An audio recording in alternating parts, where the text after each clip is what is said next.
सोलापुर नगर निगम के स्वीकृत सदस्यों के चयन को लेकर बीजेपी में दावेदारों की भीड़ उमड़ पड़ी है।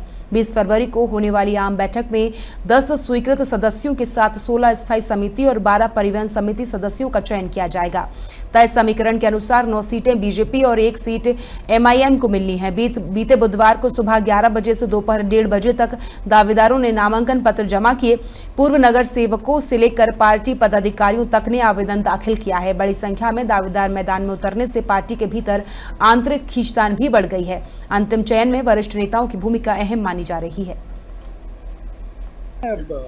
पक्षाशी प्रामाणिकपणे आपण काम केलेलं आहे आणि पक्षाने आम्हाला संधी देऊ असं बोललेलं आहे आणि फॉर्म भरा आणि तयारीत राहावं असं सांगितलं होतं। त्याप्रमाणे आम्ही आज या ठिकाणी स्वीकृत सदस्य म्हणून इच्छुक म्हणून फॉर्म भरलेला आहे आणि आमची पक्षावरती निष्ठा कायम राहील। संधी दिले तरी राहील आणि नाही दिलं तरी राहील। पक्षाचा अजून काही निरोप आलेला नाहीये, पण 18 तारखेला फॉर्म भरायचे होते अशा सूचना होत्या। 11 ते 1:30 वाजेपर्यंतचं टायमिंग आपल्याला दिलेलं होतं आणि त्या निर्देशानुसार आज फॉर्म सबमिट केलेला आहे। 20 तारखेला मला वाटतं फायनल रिझल्ट लागेल। जणांचे असं नाही, स्वीकृत नगरसेवकांसाठी पार्टीने ज्यांना आदेश दिलेत त्यांचे अर्ज भरायला सांगितलेले आहेत। आत्ता जे इच्छुक आहेत त्यातली जी शॉर्टलिस्ट केली होती पार्टीने 20 जणांची, त्या 20 जणांना अर्ज भरायला सांगितलेले आहेत।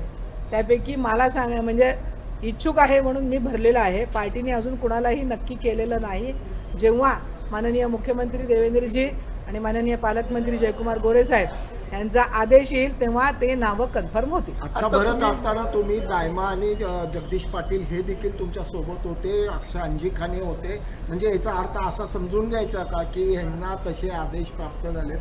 आदेश कोणालाच दिलेला नाहीये। मी आपल्याला मगाशी सांगितलं की ज्या पार्टीकडे अर्ज आलेले होते त्याच्यातल्या 20 लोकांना आपण स्वीकृत नगरसेवक होण्यासाठीचे अर्ज भरायला सांगितलेले आहेत।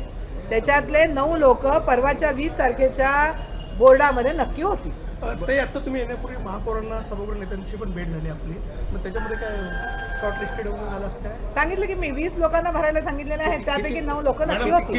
एवढी गोपनीयता का पाळली जाते? एवढी गोपनीयता का पाळली जाते? गोपनीयता नाही, आता प्रत्येक गोष्टीमध्ये गोपनीयताच असणार ना पक्षाचं म्हणल्यावर। काय गोपनीयता पाळण्यात आता ज्यांना भरायला सांगितलेले आहेत ते भरतील। त्याच्यातली शॉर्टलिस्ट करून जे 9 होतील त्यांची नावं सभागृहात येतील आणि ते नावं सभागृहात आल्यानंतर त्यांना कळेल बाकीच्या 11 जणांनी